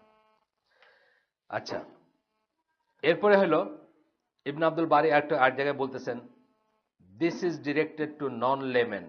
দিস মানে কি? সেনজিউরিং, মানে তাকলিদ যে আমরা সমালোচনা করি, তাকলিদের যে আমরা বিরোধিতা করি, এটা হচ্ছে নন লেমেনের জন্য। নন লেমেন মানে ম্যাঙ্গো পিপল, আম্মা জনতা, আমাদের মতো মানুষ না। এটা হলো যাদের আল্লাহ ক্যাপাবিলিটি দিছে, যারা আলেম, তাদেরকে আমরা বলি, তাদের ব্যাপারে আমরা এটা বলি যে তারা যে ক্যাপাবিলিটি আছে, তারা কেন অন্ধভাবে করছে। ধরেন বসুন্ধরাতে কত বড় রিসার্চ সেন্টার আছে না, তারা যে জীবনে তাদের মাযহাবী চিন্তার বাইরে গিয়ে একটাবার চিন্তা করে দেখলেন না যে অন্যরা যা বলতেছে সেখানে কি আছে, বা আসলে আল্লাহ রসুল কি বলছেন। মানে আমি বুঝলে ওনারা বুঝবেন না, এটা কি কোনো কথা হলো নাকি? তা তো না। কিন্তু ওনারা কখনোই অবকাশটা নেন নাই। অবকাশটা নিলে তারা জানতেন যে এখানে আছে। যেমন ধরেন, যখন ইমাম আমিন বলেন, যখন ইমাম আমিন বলেন, 70,000 ফেরেশতা তখন আমিন বলেন। আর সেটা শুনে যখন মুসল্লি আমিন বলবে, তার যার আমিনটা, ইমামের আমিন শুনে মুসল্লি যখন আমিন বলবে, যার আমিনটা তার সাথে মিলে যাবে ফেরেশতাদের সাথে, তার ফজিলতের কথা বর্ণনা আছে। আপনি যদি না শোনেন তাহলে আপনি ওইটা মিলাবেন কেমনে? ধরেন একজন ইমাম নামাজ পড়তেছে, সে কখন আমিন বলল আপনি শুনলেন না, তাহলে আপনাকে মিলাইতে পারবেন তার সাথে? পারবেন না। এই হাদিসটা মানে যে কোনো লেমেন যদি মাথাটা খোলা রেখে পড়তো বা উন্মুক্ত মনে পড়তো, বিফোর টেকিং এ পজিশন যদি পড়তো খোলা, এই জন্য কম জানাটা অনেক সময় ব্লেসিং, বুঝছেন না? একটা একটা খালি পাত্র আপনি এটাতে ভরতে পারবেন কিছু, এটা ভরা পাত্রকে ভরবেন কেমনে? আপনি ওটা উপচায় ফেলতে হবে, আগের কিছু বাইর করে নিয়ে ভরতে হবে না? তা আমাদের মতো খালি পাত্রগুলা অনেক সময় ভালো, মানে রিসিভ করার জন্য ভালো। আর আমরা খুব খুব ইজিলি একটা জিনিস দেখতে পাইতেছি, কিন্তু এত বড় সেন্টার, বসুন্ধরা সেন্টার, কত রিসার্চ, কত কিছু হচ্ছে, তারা কিন্তু এটা দেখতে পাচ্ছেন। ওখানে নাকি লিখে রাখছেন এখন নোটিশ যে কেউ আমিন বলবেন না, আর যদি কেউ বলেন দেখা করে যাবেন এসের সাথে, মানে সাইজ করে দেওয়া হবে তার আর কি। আমার এক বন্ধু তার বাচ্চাকে নিয়ে গেছেন, কোন পরীক্ষা ছিল, ওই যে এ লেভেল ও লেভেল মার্কের পরীক্ষা বসুন্ধরা ভেতর। উনি তো নোটিশটা দেখেন নাই, গার্মেন্টস এর মালিক একটা, উনি তো বলে ফেলে, আরে বাপ। তারপরে তো ওনাদের মানে ধরছে, ধৈরা মানে না দেখা করে, তো উনি কোনো মতে ছুটছেন যে আমার মেয়ে পরীক্ষা শেষ হয়ে যাবে, আমি একটু যাই, আমি আবার এসে দেখা করবো। পরে আবার গেছেন কথা রাখতে আর কি। তো ওনারা তো খুব সাইজ করছে তারা, যে এটা আপনি বসেন, আপনি দলিল দেখেন, আপনি বোঝায় যান ইত্যাদি। তো বলতেছেন যে তাকলিদের ইটা হচ্ছে নন লেমেনদের জন্য। নন লেমেন যারা, যাদেরকে আল্লাহ জ্ঞান দিচ্ছেন, যাদেরকে ল্যাঙ্গুয়েজের জ্ঞান দিচ্ছেন, যাদেরকে দিনের জ্ঞান দিচ্ছেন, তারা কোনো একটা জিনিস ভেরিফাই না করে গ্রহণ করতে পারবে না, এইটা হচ্ছে কথা। That is, it is directed to the scholars and specialist, মানে স্কলার এবং স্পেশালিস্ট যারা, তাদের প্রতি বলা হয়েছে কথাটা। দ্য মাসেস, নন স্কলার, আমরা যারা, মাস্ট মেক তাকলিদ of its scholars when any new occasion arises, যখন নতুন কিছু একটা আসবে আপনাকে তাকলিদ করতে হবে, আপনার কোনো রাস্তা নাই তাকলিদ না করা ছাড়া, মাস্ট বলছেন। as it will not be clear to them wherein lie the proofs, and due to their lack of understanding they will not be able to reach that knowledge, মানে রেডিলি আপনি বুঝবেন না যে প্রুফটা কোথায়, এবং আপনার ল্যাক অফ নলেজের জন্য আপনার ল্যাক অফ আন্ডারস্ট্যান্ডিং থেকে যাবে, বা আপনি আন্ডারস্ট্যান্ডিংয়ে পৌঁছাতে পারবেন না। ফর এক্সাম্পল, আজ এখনো আপনার দেখবেন যে আমাদের গণমানুষের ভিতরে 90 জনের এটা মানতে কষ্ট হয় যে জর্দা খাওয়া হারাম এবং সিগারেট খাওয়া হারাম। মানে আমাদের ভিতরে জর্দার সিগারেট খুব ওয়াইড স্প্রেড না বাংলাদেশের গণমানুষের ভিতরে। শতকরা 90 জন দেখবেন মানতে চাবে না যে সিগারেট সারা জীবন তো দেখলাম না, সারা জীবন তো শুনলাম না, জর্দা মানে এইটা হারাম কি সারা জীবন তো শুনলাম, মা চাষিরা তো সবসময় খাইছে, বা বাপ দাদাদের সবসময় দেখছি। হুক্কা তো ছিল আগে গ্রাম বাংলা একটা এন্টারটেনমেন্টেরই, মানে ফার্স্ট থিং টু গো হলো হুক্কা। একজন বসে আছে, আরেকজন আসলো, সালাম আলাইকুম, একটা জোক আছে না যে সালাম করলে কেউ হুক্কা পাইবা না, এটা জানেন না জোকটা? মানে একজন আরেকজন দেখে সালাম দিছে, সালাম আলাইকুম, মানে নেক্সট হলে যে হুক্কাটা বলছে সালাম ওয়ালাইকুম সালাম, সালাম করলে কি হয়েছে, হুক্কা পাইবা না, মানে এটা পার্ট অফ লাইফ ছিল হুক্কা।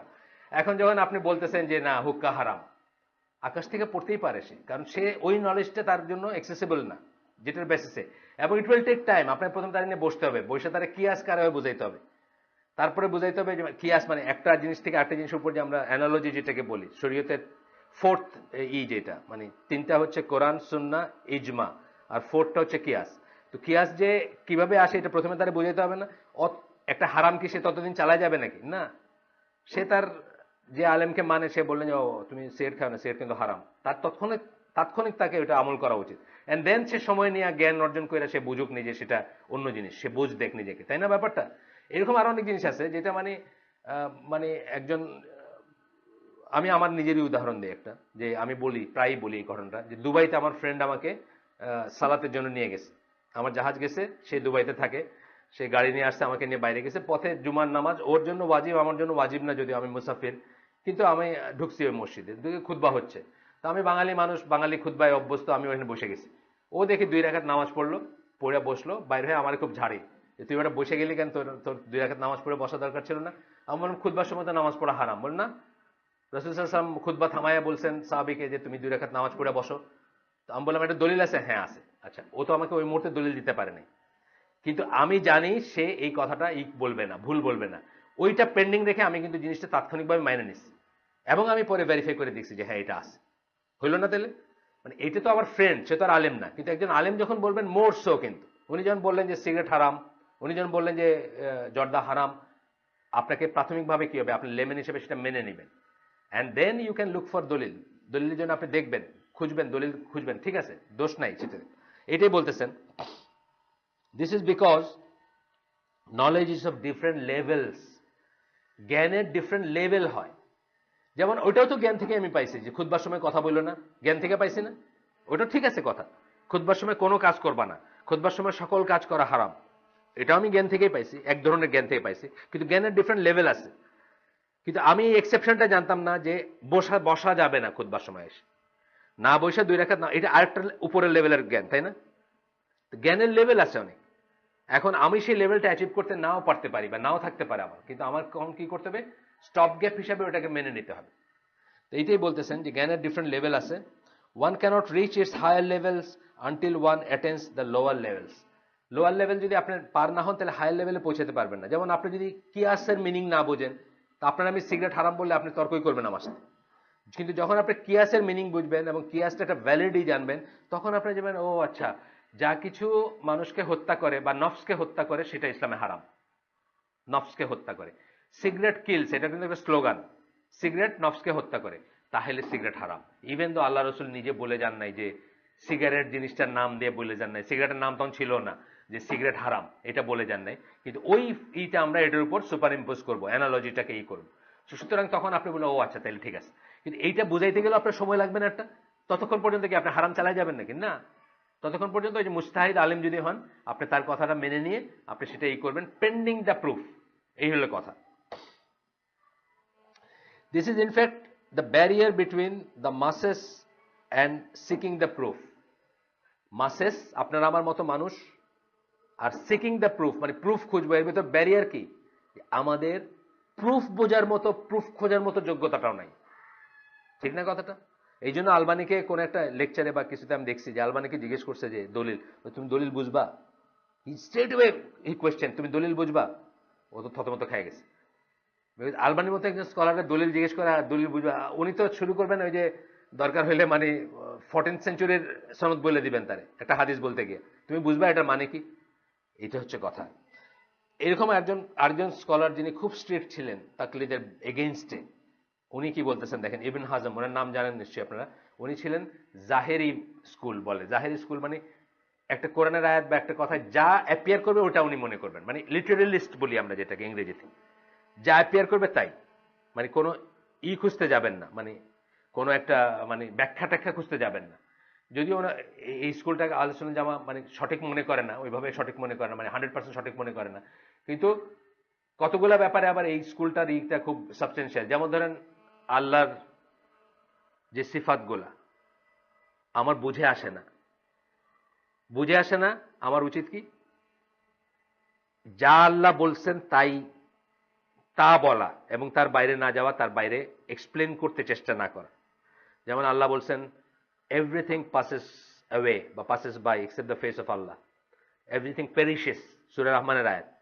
আল্লাহর মুখ ছাড়া, আল্লাহর চেহারা ছাড়া সবকিছু ধ্বংস হয়ে যাবে, সবকিছু নষ্ট হয়ে যাবে, সবকিছু প্যারিশ করবে, ধ্বংস মানে নাই হয়ে যাবে, সবকিছু ক্ষয় হয়ে যাচ্ছে, ক্ষয় হয়ে যাবে, মানে স্কলারদেরই আর কি, যাই হোক এক্সপ্লেনেশন। এই যে ফেস অফ আল্লাহ বলছেন, এটাকে আর কিছু বলবো না, আমি এই ফেস অফ আল্লাহ বলবো। ফেস অফ আল্লাহ বলবো। আল্লাহ যখন নিজের ব্যাপারে বলছেন যে তার একটা ফেস আছে, সেই ফেসটা নাই, তাই এটা মানে এটা, তো এটা মানে ওটা, আমরা এটা করতে যাব না, আমাদের নলেজ নাই, আমরা এটা করতে যাব না, ওইখানেই রেখে দিব।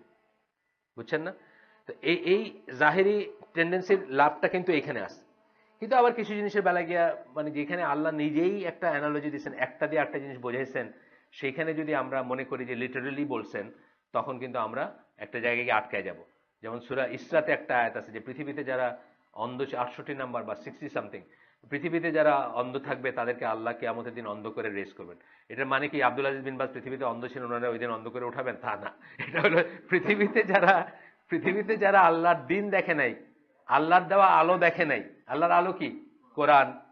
আল্লাহর আলো কি? ইসলাম। জুলুমাতি ইলান্নুর, মিন জুলুমাতি ইলান্নুর বলে না, মানে ইসের থেকে কোরআন বা ইসলাম আপনাকে কি করছে? জুলুম, জুলুম মানে অন্ধকার, একটা মিনিং হচ্ছে অন্ধকার, জুলুমাতি মানে অন্ধকার। সে অন্ধকার থেকে আপনাকে কোথায় নিয়ে গেল? নূরে নিয়ে গেছে। তো যারা সেই লাইটটা দেখে নাই, যারা অন্ধ ছিল, দেখাও দেখে নাই, মানে দেখতে সময় নেয় নাই, তাদেরকে আল্লাহ কিয়ামতের দিন অন্ধ করেই পুনরুত্থিত করবেন। কিন্তু এইটা যদি আমি লিটারালি নেই, তাহলে কি দাঁড়াবে? আব্দুল আজিজ বিন বাজ উঠবে অন্ধ দ্যাট ডে, না? নজবিল্লাহ। আমরা তো সেটা মনে করি না। আমরা মনে করি এরকম অনেক আলেম আছেন হিস্ট্রিতে, বহু আলেম আছেন যারা অন্ধ ছিলেন, পৃথিবীতে অন্ধ ছিলেন, কিন্তু যারা আল্লাহ রেসপেক্টে বা দিনের দিক দিয়ে মানে যারা এক্সেল করে গেছেন, মানে আমাদের জন্য for hundreds of years to come তাদের নলেজ আমরা শেয়ার করব বা তাদের থেকে শিখবো, সেই ধরনের আলেম ছিলেন অনেকে। এবং আমরা মানে মানে মানে ওয়াইল্ডেস্ট নাইটমেয়ার, যেটা মানে দুঃস্বপ্নেও আমরা ভাবি না যে তাদেরকে আল্লাহ অন্ধ করে উঠাবেন, তাই না? এখানে তারা অন্ধ ছিল, এটা তাদের কদরের একটা অংশ ছিল। কিন্তু তারা এটা দিয়ে যে পরিমাণ জ্ঞান, যে পরিমাণ দিন পালন এবং দিন প্রচার করে গেছেন, আলহামদুলিল্লাহ, মানে তাদেরকে আমরা এই মনে করি, মুজাদ্দেদ মনে করি। অনেকে এরকম অনেক অন্ধ ছিলেন। তো তাদের ব্যাপারে তাদেরকে আল্লাহ অন্ধ করে তুলবেন, এটা তো একটা মানে আল্লাহর ইসে যায় না, মানে সুবিচারের ইসে যায় না। যাই হোক, ইবন হাজম বলতেছেন, we do not object people asking the scholars for religious verdicts. আমরা অবজেকশন দেই না, আমরা বাধা দেই না। যদি এই যে জাহেরি স্কলার বললাম খুব স্ট্রিক্ট ছিলেন এসের এগেনস্টে, এই তাকলিদের এগেনস্টে খুব স্ট্রিক্ট ছিলেন আর কি, তবুও বলতেছেন যে আমরা মানুষজন স্কলারকে রিলিজিয়াস ভার্ডিক্ট মানে ফতোয়ার জন্য জিজ্ঞেস করবে, এটা কিন্তু আমরা অবজেক্ট করি না। উনি বলতেছেন, what we object is their taking the statement without any proof to support it, without the scholar referring to any text of the Quran or Sunnah, because this will necessarily result in the following of mistakes. মানে কোরআন সুন্নাহর যদি কোনো সূত্র না থাকে, একটা জিনিস হইতে পারে না যে আপনি আপনার ভিউটা বললেন, আরটা হচ্ছে যে কোরআন সুন্নাহর সূত্র, কোরআন সুন্নাহর সূত্র যদি না থাকে বা সেটা যদি উল্লেখ করার প্রয়োজন বোধ না করে, সব সময় মানে একটা পার্টিকুলার ডিসকাশনের কথা বলতেছেন। যেমন ধরবেন আপনি যে ফতোয়া আরকানুল ইসলাম বইটা আছে মোহাম্মদ বিন সালেহ আল উসাইমিনের, আপনি দেখবেন ওই বইটা খুললে যে ফতোয়াগুলা কিন্তু রিজনিং গুলো উনি দিয়ে দিয়েছেন। উনি চাইলে পারতেন না যে পুরো বইটার যা বলছেন খালি কোয়েশ্চেন আনসার, তা কিন্তু করেননি। এখন খুঁজে দেখেন আপনি, কেন এটা? এই হাদিস থেকে আসছে, এই হাদিস থেকে এটা আসছে, এই জন্য এটা, এই হাদিস থেকে এটা আসছে, এই জন্য এটা। এই যে একটু আগে যে আয়াতটা পড়লাম, যে এই আয়াতটা নাজিল হওয়ার পরে একটা কমিউনিটির সবার জন্য আর কোনোদিন জিহাদ ফরজ হবে না। কারণ আল্লাহ নিজে বলতেছেন যে একসাথে সবাই চলে যাওয়াটা ঠিক না। একটা গ্রুপ থাকবে যারা দিন শিক্ষা করবে, দিন শিক্ষা দিবে। ধরেন একটা সিচুয়েশন যেখানে বহিঃশত্রুর আক্রমণ, সারা দেশে সবাইকে যাইতে হচ্ছে, ওই সিচুয়েশনেও একটা গ্রুপ থাকবে যারা কোরআন শিক্ষা দিবে, কোরআন অধ্যয়ন করবে, দিন শিক্ষা করবে এবং ওইটাকে তাজা রাখবে, ওইটাকে বাঁচায় রাখবে, তাই না? এইটা যেমন দলিল, এই একটা উদাহরণ বলতেছি, মানে এই কথাটা বলতে গিয়া উনি এটাকে সাইড করছেন। এইভাবে দেখবেন যে তাদের ফতোয়াতে কিন্তু সবসময় এটা আসবে। সেই রকম একটা থাকলেই ওনারা বলতেছেন আমরা অবজেক্ট করি না। এই যে ইবনে হাজম বলতেছেন, if during the time of the Prophet sallallahu alaihi wasallam there were some who gave incorrect religious verdicts, তার সময় যদি কেউ ইনকারেক্ট রিলিজিয়াস ভার্ডিক্ট দিয়ে থাকতে পারে, যেটা কখনো কখনো দিচ্ছেন কেউ কেউ, এখন আরো বেশি হওয়ার কথা, সেটা এখন সেরকম চান্সেস আরো বেশি। আচ্ছা, ইবনুল কাইম কি বলতেছেন, আরেকজন স্কলার এখানে বলতেছেন যে therefore it is an absolute must that one be very cautious concerning getting rulings from any scholar who does not strengthen his ruling by basing it on the Quran and Sunnah and consensus. কোরআন সুন্নাহ এবং ইজমার উপর base না করে যে মন গড়া কথা বলে সেরকম কারোর থেকে নেওয়া উচিত না, ওইগুলোর উপর বেস করা। কিন্তু বেস করা মানেও কিন্তু এটা না যে সবাইকে তার প্রমাণ দেখাইতে হবে, তা না কিন্তু। কারণ ওই যে বললাম যে আপনি বুঝবেন না প্রমাণ, দেয়ার আর থিংস যেটা দেখাবেন, দেয়ার আর থিংস যেটা দেখাবেন না, কিন্তু বলবেন যে এটা এখানে আসে, বা বলবেন যে এটা এখানে আসে, বা তার কথা থেকে বুঝতে হবে যে কোন সূত্র থেকে আসছে, কিন্তু তারপরেও আপনার ফাইনাল ডিটেলস আপনি নাও বুঝতে পারেন এটা কেন বা কি, সেটা না বুঝতে পারেন। ইবনুল কাইম বলতেছেন একজন স্কলারের ভুল হইতে পারে, this is inevitable as he is not protected from error. কেন ভুল হইতে পারে, কি বললেন পরের লাইনটা, প্রোটেক্টেড ফ্রম এরর না, মানে ভুল থেকে তাকে প্রোটেক্ট করা হয় নাই। কাকে প্রোটেক্ট করা হয়েছে? মুহাম্মদ সাল্লাল্লাহু আলাইহি সাল্লামকে। একমাত্র নবী পয়গম্বরদেরকে তারা যখন সামারাইজ করছেন কিছু ভুল থেকে থাকলে আল্লাহ অবশ্যই সেটা ঠিক করে গেছেন, অবশ্যই সেটা ঠিক করছেন। সুতরাং তাদেরকে ভুলের এগেইনস্টে প্রোটেক্ট করা হয়েছে, আপনাকে আমাকে করা হয়নি। সুতরাং আমাদের ভুল থাকতেই পারে। আমরা দেখছি যে কি বলে আবু বকর রাদিয়াল্লাহু আনহু থেকে নিয়ে এই পর্যন্ত সবাই আমাদের ভুল থাকতে পারে, মানে মানে ফার্স্ট মুসলিম, আল্লাহ রসুলের পরের ফার্স্ট মুসলিম যিনি, উনি থেকে তার থেকে নিয়ে এই পর্যন্ত আমাদের সবাই ভুল থাকতে পারে। কালকে আমি শান্তিনগরে একটা বলতেছিলাম, একটা আসার বলতেছিলাম, আপনারা সবাই জানেন হয়তো এটা, যে আব্দুল্লাহ ইবনে আব্বাস একসময় হজের ব্যাপারে কথা বলতেছিলেন সাহাবীদের নিয়ে এবং তাবেঈদের নিয়ে। ওনার অডিয়েন্স কারা? সাহাবী আর তাবেঈ, এটাই তো অডিয়েন্স ওনার। তো উনি বলতেছিলেন কিছু একটা তামাত্তু হজের ব্যাপারে বলতেছিলেন, তো তখন অডিয়েন্স থেকে কেউ বলছে কিন্তু আবু বকর এরকম বলছে, ওমর এরকম বলছে। তখন উনি বললেন যে আমি ভয় করতেছি তোমাদের উপর আকাশ থেকে পাথরের বৃষ্টি বর্ষিত হবে, কারণ আমি বলতেছি আল্লাহ রসুল সাল্লাল্লাহু আলাইহি ওয়াসাল্লাম বলছেন, আর তোমরা বলতেছো আবু বকর বলছে, ওমর বলছে। আবু বকর ওমর কে? তাইলে এই স্ট্যাটাসটা ইসলামে শুধু একজনেরই আছে, আল্লাহ রসুল সাল্লাল্লাহু আলাইহি ওয়াসাল্লামের, যাকে আল্লাহ প্রোটেক্ট করছেন ফ্রম এরর। আর বাকি সবাই এরর থাকতে পারে, বাকি সবাই কোয়েশ্চেনেবল, বাকি সবাই কতটুকু আমি নিব, কতটুকু আমি নিব না। ধরেন এই ইবনে আব্বাসের কথা, ইবনে আব্বাস আল্লাহ রসুল সাল্লাল্লাহু আলাইহি ওয়াসাল্লাম আল্লাহকে দেখছেন কিনা মেরাজের সময়, এটা নিয়ে ইবনে আব্বাসের ভিউ হচ্ছে কিন্তু আল্লাহকে দেখছেন।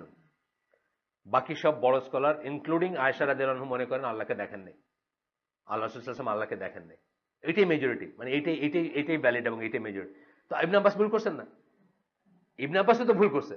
সুতরাং আমাদের জন্য কেউ ইনফলিবল না, একমাত্র আল্লাহ রাসূল সাল্লাল্লাহু আলাইহি ওয়াসাল্লামের ছাড়া আর কেউ ইনফলিবল না। আমরা সবাইকে নিব, দলিল ভিত্তিক নিব। মুজতাহিদ আলিম হিসাবে তারা যদি ঠিক ইজতিহাদটা করে থাকেন, এটা তো একটা ইজতিহাদি বিষয়, কোরআনের সেই আয়াত, সূরা নাজমের আয়াত, সেখান থেকে কি ইজতিহাদি পয়েন্ট অফ ভিউ থেকে মনে করছেন, মানে ইবনে আব্বাস মনে করছেন যে আল্লাহকে দেখছেন তিনি। আয়েশা রাদিয়াল্লাহু আনহা বলছেন যে না, আমি এই উম্মার ভিতর আমি প্রথম জিজ্ঞেস করছি রাসূলকে যে আপনি কি আল্লাহকে দেখছেন নাকি?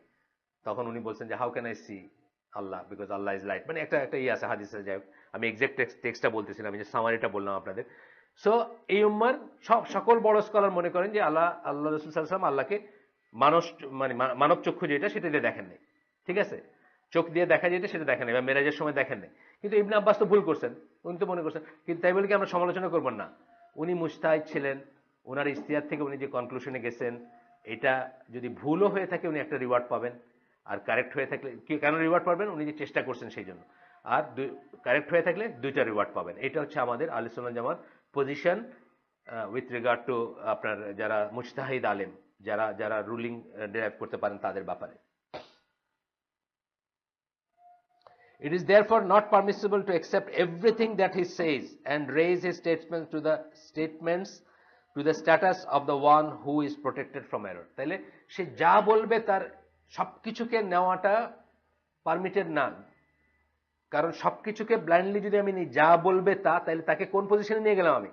আল্লাহ রসুল সাল্লাল্লাহু আলাইহি ওয়াসাল্লাম পজিশন দিয়ে দিলাম, কিন্তু যেটা আমরা এই যে মাযহাবিরা যেটা করে থাকি। ইমাম আবু হানিফা বলছেন বাস এটি ঠিক, ইমাম শাফি বলছেন এটাই ঠিক, ইমাম হাম্বল বলছেন এটাই ঠিক, আমি আর কিছু জানতে চাই না। এই পজিশন দেওয়া যাবে না।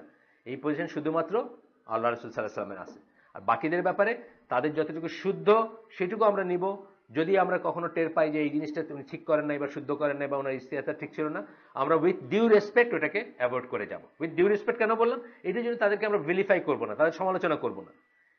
আপনাদের আগেও বলছি, আমি আপনাদের কালকে ওইখানে বলতেছিলাম যে একটা কথা প্রসঙ্গে মুসল্লিদেরকে জিজ্ঞেস করতেছিলাম, আপনার আশারা মুবাশশারার নাম জানেন না? 10 জন যেই একজনও কেউ বললেন না, কিন্তু জানেন, তাই না? আপনি ছিলেন তো এখানে। আমরা সুবহানাল্লাহ, আপনাদের জাতির বাতিঘর যারা, মুসলিম জাতি মানে আদর্শভিত্তিক জাতি যেটা, এটা বাতিঘর কারা? এরা হলো বাতিঘর। লাইট হাউস বলি। লাইট হাউস দিয়ে আমরা কি করি? জাহাজেরা কি পোর্ট বুঝি, এই পোর্টে যাবো এখন। আপনাদের লাইট হাউস হলো জিল্লুর রহমান সিদ্দিকী, শামসুর রহমান, হুমায়ুন আজাদ। আপনারা কোন কোন গন্তব্যে যাবেন বুঝতেছেন? আপনাদের বাতিঘরদের আপনারা নাম জানেন না, ওই নামগুলো সবাই জানেন না? সবাই জানেন এখানে। শামসুর রহমান নাম জানেন না? জিল্লুর রহমান সিদ্দিকীর নাম জানেন? আনিসুর রহমানের নাম জানেন? সবাই নাম জানেন না? ওইগুলো আপনাদের বাতিঘর। ওই বাতিঘর আপনারা কোন পোর্টে নিয়ে যাবে বুঝতেছেন তো? আর আপনার বাতিঘর, আপনার জাতের বাতিঘর কারা? আশারা মুবাশশারা। নাম ধরে ধরে আল্লাহ রাসূল বলছেন, Abu Bakr will be in জান্নাহ, ওমর উইল বি ইন জান্নাহ, বলছেন না? এই 10 জনের নাম জানি না। আপনার তো ইয়াং, আপনার না জানার কথা আছে। ওখানে সব বয়স্ক মানুষরা, কেউ বলতে পারলেন না। আপনারা জানেন? হ্যাঁ জানেন? দেখি তো হাত তুলেন, কয়জন 10 জনের নাম জানেন? এক এক মাশাআল্লাহ, মানে ভালো, পার্সেন্টেজ খারাপ না। 1 in 25, 1 in 25। তাহলে আপনাদের ভবিষ্যৎ চিন্তা করেন, আপনারা কোথায় যাচ্ছেন, মানে আপনাদের লাইট হাউসটা চিন্তা করে দেখেন। জরুরি ভিত্তিতে, আল্লাহর ওয়াস্তে, জরুরি ভিত্তিতে, আপনাদের এম্বারেস করা আমার ইচ্ছা না, জরুরি ভিত্তিতে আল্লাহ রসুলের সিরা পড়বেন, অন্তত খোলাফায়ে রাশিদিনের সিরা মানে লাইফ পড়বেন। কারণ কি আল্লাহ রসুল কি বলছেন? আমার এবং আমার খোলাফায়ে রাশিদিনের সুন্নাহকে আঁকড়ে থেকো। কি আঁকড়ে থাকবেন তাই যদি না জানেন, তা আঁকড়াবেন কেমনে? তাদের লাইফ পড়বেন। এই যে আমাদের এত বিভ্রান্তি, আমাদের লাইফ নিয়ে যে এত এই ছুটাছুটি, কি চাই, কি পাবো, কি করব সেটাই জানি না, এটার একটা কারণ হচ্ছে যে যারা আমাদের বাতিঘর তারা কেমন ছিলেন আমরা জানি না। তারা ওই উত্তরার হালাকায় আমি যখন হিস্ট্রি পড়াচ্ছিলাম, পারস্যের ফল হয়েছে মুসলিমদের হাতে, সব সোনা দানা ঐশ্বর্য মণিমুক্তা আসছে, মদিনার মসজিদের সামনে তেরপাল দিয়ে ঢাকা, ফজরের নামাজের পরে ওমর রাদিয়াল্লাহু আনহু এটাকে উন্মুক্ত করবেন, করতেছেন আর কাঁদতেছেন যে উম্মার ফিতনা এবং ধ্বংসের সূচনা হচ্ছে। এই যে সম্পদ, এক্সেস সম্পদ আসছে এখান থেকে। আজকে আপনি আমি কি করতেছি? লাইফস্টাইলের জন্য জীবনটা শেষ করে দিচ্ছি না? কারো এয়ার কন্ডিশন, কারো গাড়ি, কারো বাড়ি, কারো ইংলিশ কথা বলা, কারো হাই হ্যালো বলা, এই তো লাইফস্টাইলই তো। আমরা যদি এগুলো পড়তাম, এই 4 জন যাদেরকে বলছেন তার আমার এবং তাদের সুন্নাহ আঁকড়ায় থাইকো, আমরা দেখতাম যে তারা জীবন থেকে যা প্রয়োজন তার চেয়ে 1 মাইক্রন বেশি নেন নাই কখনো, বরং সব ত্যাগ করে গেছেন। আমি একটা ঘটনা বলি সবসময় যে আলী রাদিয়াল্লাহু আনহু, ফাতেমা রাদিয়াল্লাহু আনহা, ওনারা আল্লাহ রসুলের কাছে গেছিলেন একটা কৃতদাস চাইতে। আল্লাহ রসুল তখন কিং অফ মদিনা বা কিং অফ ইসলামিক স্টেট। কৃতদাস চাইতে কেন গেছেন? ওনার হাতে ফোসকা পড়ে গেছে জাতা পিষতে পিষতে ফাতেমা রাদিয়াল্লাহু আনহার হাতে। আল্লাহ রসুল তাকে শিখাই দিলেন যে আমল শিখাই দিলেন। প্রথমত দাস তো দিলেনই না, আমল শিখাই দিলেন কষ্ট দূর করার জন্য, কল্যাণের জন্য। কি সুবহানাল্লাহ, আলহামদুলিল্লাহ, আল্লাহু আকবার, ঘুমাইতে যাওয়ার আগে 33, 34 বার। আমি আরো বলছি, হয়তো আপনাদের কাছে আগেও বলছি, আমি যদি আমার শ্বশুর বাড়িতে আমার বউরে নিয়ে যাইতাম, এইরকম একটা কষ্টের সময় যে আমার বউয়ের ফোসকা পড়ে গেছে হাতে এবং গিয়ে, আর আমি গিয়ে আমার শ্বশুরের ধরেন আসে, মানে চাইলেই দিতে পারেন উনি, একটা মিক্সার ব্লেন্ডার চাইতেছে যে আমার বউ মশলা বাটে, একটা ব্লেন্ডার কত দাম? 2000-3000 টাকা দাম, একটু আমার দেন তো, তাইলে আমার এই হাত দিয়া মশলা বাটাটা থেকে বাঁচি আমি। আমাদের সময়কার ব্লেন্ডার চাচ্ছি আর কি, কৃতদাসের জায়গায়। আর আমার শ্বশুর যদি আমার ওয়াইফে শিখাই দিতেন যে তুমি গিয়া সুবহানাল্লাহ, আলহামদুলিল্লাহ, আল্লাহু আকবার পড়া, সাদা তোর কাছে গেলাম কেলিগা, আর তুই আমার কি শিখাই দিস? গাইল দিতাম পারলে উল্টা। কতটুকু রেসপেক্ট ছিল এই আমলের প্রতি, জীবনে উনি একদিন, আলী রাদিয়াল্লাহু আনহু একদিন এই আমল ত্যাগ করেন নাই। ওনাকে ওনার ওনার যারা সাহাবি মানে ওনার যারা কম্পেনিয়ন তারা জিজ্ঞেস করছেন এমনকি সিফিনের রাত্রেও না, মানে সিফিনের রাত was a very difficult night for him, বুঝছেন না? সিফিনের রাত মানে কি, ওটা জীবন মরণ রাত ছিল। উনি বলছেন না, সিফিনের রাত্রেও না, মানে ওই রাত্রেও আমি এই আমলটা বাদ দিইনি। সুবহান আল্লাহ, আলহামদুলিল্লাহ, আল্লাহু আকবার। আমরা জানি না তাদের লাইফ কি ছিল, আমরা তাদের সম্বন্ধে জানি না, এই জন্য আমরা এক্স ওয়াই জেড এর মতো হইতে চাই। এক একজন এক একটা ইমেজ বানায় নিয়েছে যে এটা হলো গুড মুসলিমের ইমেজ, সেরকম হইতে চাই। কারণ আমার বাতি তো নাই, বাতিঘরই তো নাই। বাতিঘর যার নাই তার জাহাজ, যারা নেভিগেটর তারা জানেন, সিগন্যাল ছাড়া, নেভিগেশনের সিগন্যাল এবং মানে চার্ট ছাড়া বা দিক নির্দেশনা ছাড়া আপনি কিচ্ছু না, আপনি আপনার লস্ট, আপনার কোনো জায়গা নেই, যাওয়ার জায়গা নেই। তো বাতিঘরগুলো একটু জায়গা নিয়েন সবাই। কত স্যাড যে এই, আমি আপনাদেরকে নাজেহাল করার জন্য বলি নাই, জাস্ট আমাদের আত্মোপলব্ধি এবং আমাদের বোঝার জন্য যে কত স্যাড যে এই মজলিসে আমরা সবাই হাত তুলতে পারলাম না যে আমরা সেই 10 জন সাহাবীর নাম জানি যাদেরকে জীবদ্দশায় জান্নাতের সুসংবাদ শোনানো হয়েছিল। তাদের একজন নিয়ে কালকে ওইখানে কথা হইতেছিল, শেষ জন আর কি। তো সেই জন্য আমি ওখানে জিজ্ঞেস করছিলাম আপনারা জানেন নাকি। তো আমি দেখলাম একটা হাতও উঠে নেই কালকে, একটা হাতও না। মানুষের চেয়ে বেশি ছিলেন ওইখানে কালকে, একটা হাতও উঠে নেই।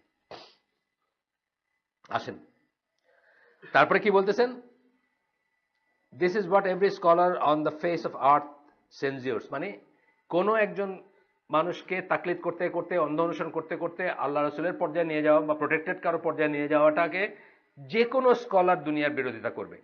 এই তাকলিদকে যে কেউ বিরোধিতা করবে, এবং এই তাকলিদের আমরাও বিরোধিতা করি, অবশ্যই আমরা বিরোধিতা করি। কারণ আমরা কি বলছি, সেই অশিক্ষিত লোকের কথা কি বলছি, সে ততক্ষণ পর্যন্ত এই করবে যতক্ষণ তার ক্যাপাবিলিটি নাই এটা ভেরিফাই করার। মনে আছে, বারবার কিন্তু বলছি আমরা কথাটা। They forbid and they censure those who practice it. Indeed, this is the source of the affliction and trials of those who practice taklid. এই ধরনের তাকলিদটাকে সবাই করবেন, সবাই, এবং এটা খুব, এটা এই ধরনের তাকলিদটা হচ্ছে আমাদের অনেক দুঃখ কষ্টের কারণ, যেটা আমরা দেখতেছি এখন যে আমাদের দেশে বন্যত্র বাপদাদার নাম দেয়া, মাযহাবের নাম দেয়া, আবু হানিফার নাম দেয়া বা আরেকজনের নাম দেয়া, বা যার যে কেবলা যেখানে সেটার নাম দেয়া, ধরেন দেওবন্দিরা দেওবন্দের নাম দেয়া, বা ইলিয়াস রহমতুল্লাহ আলাইহির নাম দেয়া, বা আছে না, আমরা এইভাবে কিন্তু আমাদের ভুল জিনিসগুলোকে করে যাচ্ছে। অথচ আমরা জানি কিয়ামতের দিন আমাদের কাছে এটা কোনো দলিল হবে না। আল্লাহ যদি আমাদেরকে ধরেন, আমরা বলতে পারবো না যে আমাকে এটা বলছেন। আল্লাহ বলেন তার কথা কি আমি কোথাও বলছি? আমি বলি না মাঝে মাঝে যে আমি 26,000 হাদিসের ডাটাবেস ঘাটছি, আমি কোথাও তো মৌলানা মওদুদি, তারপরে ইলিয়াস, এইসব নামগুলো তো কোথাও পাইনি। আমি শুধু আল্লাহ রসুলের নামই পাইছি, আমি আবু হানিফার নামও পাইনি কোথাও। সো তাই যদি হয়ে থাকে, তাইলে আমি আল্লাহকে কি দিয়ে বোঝাবো যে আল্লাহ, বুঝছেন না ব্যাপারটা? আমাকে তো বলতে হবে যে আই ট্রাইড মাই বেস্ট, আমি চাইছি বেস্ট, এবং আমি একটা মেথড ফলো করছি। আমি জানছি যে এটা একটা জিনিস যদি ভুলভাবে আমি জানি যে আল্লাহ রসুল এটা বলছেন, আমি চেষ্টা করছি, ধরেন আল্লাহ রসুল কি করছেন, এবং চেষ্টা করে জানতে চেষ্টা করতে করতে করতে করতে আমি একটা ভুল জিনিসে পৌঁছেছি, তবুও আমি আল্লাহরে বলতে পারবো আল্লাহ আমি জানতে চাইছি যে তোমার রসুল কি বলছেন, তিনি কিভাবে করতে চাইছেন, এবং আমি এই পর্যন্ত পৌঁছাতে পারছি। কিন্তু আমি যদি বলি যে ইলিয়াস রহমতুল্লাহ বলছেন যে আমি এটা করছি, আল্লাহ বলবেন ইলিয়াস কে? এই জিনিসটাই শয়তানও ডিজাইন করবে আপনাকে। শয়তান বলবে যে আমার কি ক্যাপাবিলিটি ছিল তোমাকে আমি পথভ্রষ্ট করি, আমি শুধু তোমাকে অস্পষ্টতা দিছি আর বাকিটুক তুমি করছো। শয়তানই করবে। আপনার স্ত্রী আপনাকে ডিজন করবে, আপনি যে তার জন্য ঘুষ খাইয়া নেকলেস কিনে আনছেন, সেগুলো আমি তোমার ঘুষ খাইতে বলছিলাম নাকি? জানেন না এগুলো? মানে এগুলো তো এসে বলে যে কেউ কারোটা নিবে না, ইয়ানফসি ইয়ানফসি, কেউ কারোটা নিবে না। উল্টা বলবে যে তারে যে আপনি ঠিক মতো চালান না, এই জন্য বলবে যে আপনার ছেলে বলবে যে আপনার উপর দিয়ে জাহান নামে যাবে, আপনার গাড়ি চলে, কারণ আপনি তারে জাহান্নামী করছেন, বিকজ তাকে দিন শিক্ষা দেন নাই। উল্টাটা বলবে, আর উল্টা ক্লেম করবে আপনার, তো সেকেন্ড হেড করবেই না, উল্টা ক্লেম করবে আপনার। যাই হোক, শাওকানির একটা কথা আছে এখানে, দ্য ওয়ান মেকিং তাকলিদ ডাজ নট ট্রুলি মেক তাকলিদ unless he does not ask for any evidence. If he does ask for evidence he is not making তাকলিদ। তাহলে এভিডেন্সের কথাটা যদি ব্যাক অফ ইউর মাইন্ড থাকে, আপনি যদি চেষ্টা করেন, জানেন, বলেন, জিজ্ঞেস করেন, বা আপনি যদি এভিডেন্স ভিত্তিক বলে মনে করেন লোককে, তাহলে এটা তাকলিদ না, ওই তাকলিদ না, ব্লেম ওয়ার্দি তাকলিদ না। কিন্তু আপনি যদি পীরের মুরিদরা যে ধরনের হয় আর কি, পীরের মুরিদরা যে ধরনের হয়, মানে এই লোকের স্ট্যাটাসই তখন অন্য স্ট্যাটাসে চলে যায়। আপনি বলছেন না যে তসলিমা নাসরিন, একটা গল্প বলছে না যে তসলিমা নাসরিন কেন তসলিমা নাসরিন হলো, এটা আমি আমার মানে খুবই লাগে যে সে খুব খারাপ কিছু জিনিস দেখছে ইসলামের লেবাসদারীদের। এইটা দেখে কিন্তু অনেক মানুষ আবার উল্টা দিকে গেছে, এটা আল্লাহ তার নসিবে হয়তো হেদায়েত নাই, সেই জন্য সে এটা দেখে চিন্তা করতে পারতো তাহলে ইসলামটা রিয়েলি কি, আমি একটু জানার চেষ্টা করি। আমি আপনাদেরকে এই মজলিসে বলছি বা অন্য জায়গায় বলছি যে আমার এক দিনী ভাই, একটু বড় আমাদের চেয়ে, উনি 1-1 বছরে বড়, আপনারা হয়তো অনেকে নাম জানেন তার, professor Hasanuzzaman Chowdhury, Dhaka university political সায়েন্সের টিচার। উনি তো একদম উনিও মজলিস করতেন, দিনের মজলিস। সাফ সাফ বলেন যে আমি ভাই নাস্তিক ছিলাম, কাফের ছিলাম, আমি কোরআনের দোষ ধরতে গিয়ে কোরআন পড়তে শুরু করছি, ওইখান থেকে আল্লাহ আমাকে এখানে আছে। আলহামদুলিল্লাহ এবং সুবহান আল্লাহ। মানে আমি বলতেছি যে একটা জিনিসের বিরোধিতা করতে গিয়েও বা একটা জিনিসকে খুঁজতে গিয়েও কিন্তু আপনার হেদায়েত হয়ে যেতে পারে। তো তসলিমা নাসরিন কেন তসলিমা নাসরিন হয়েছে? তার বাবা, মানে সে তো তার, তসলিমা নাসরিনের সবচেয়ে খারাপ জিনিস কি, সে সবাইকে বেজ্জত করছে, নিজের জন্মদাতা বাপ মাকে বেজ্জত করছে, তাদের ইজ্জতটাও সে করে নাই, লিখে গেছে তাদের সম্বন্ধে। তো তার বাপের একটা অ্যাফেয়ার হয়েছিল একসময়, অন্য একটা মেয়ে মানুষের সাথে থাকতো বা কিছু করতো। তখন তার মা খুব ফ্রাস্ট্রেটেড, মা, খালার একটা পীর ছিল, তো খালার পীরের কাছে মাও গেছে, গিয়ে মরিদ হয়েছে। তো মা এক পা টিপে, খালা এক পা টিপে, মানে বর্ণনা করতেছে পীরের। তো পীর যখন পিক ফেলবে পানের, খালায় মায়ের কাড়াকাড়ি কে ওই পিকটা খাবে। এটা হলো ওই স্ট্যাটাসে রেজ করা, বুঝছেন তো? এটা হলো ওই স্ট্যাটাসে নিয়ে যাওয়া, যে এই লোকের পিকটাও আমার জন্য খুব, বুঝছেন না? এরকম আছে না মানুষ, বাংলাদেশে আছে, আমি নিজে ভিডিও দেখছি, সেজদা করতেছে বাংলাদেশে। বাংলাদেশে এখানে পাবনায় বা সিরাজগঞ্জে কোথাও কারো পা একদম একদম নামাজের সেজদা করতেছে মহিলা, আমি নিজে দেখছি ভিডিও। এইটা হচ্ছে ওই স্ট্যাটাসে নিয়ে যায় যে উনি যা বললেন তাই ঠিক। নাউজুবিল্লাহ, আমরা এটা থেকে বেঁচে থাকার চেষ্টা করব। আজকে এখানে শেষ করে দিই, আমরা নেক্সট দিন এখান থেকে শুরু করবো। সুবহানাকা আল্লাহুম্মা বিহামদিকা আশহাদু আল্লা ইলাহা ইল্লা আনতা আস্তাগফিরুকা ওয়া আতুবু ইলাইক। এখানে দোয়া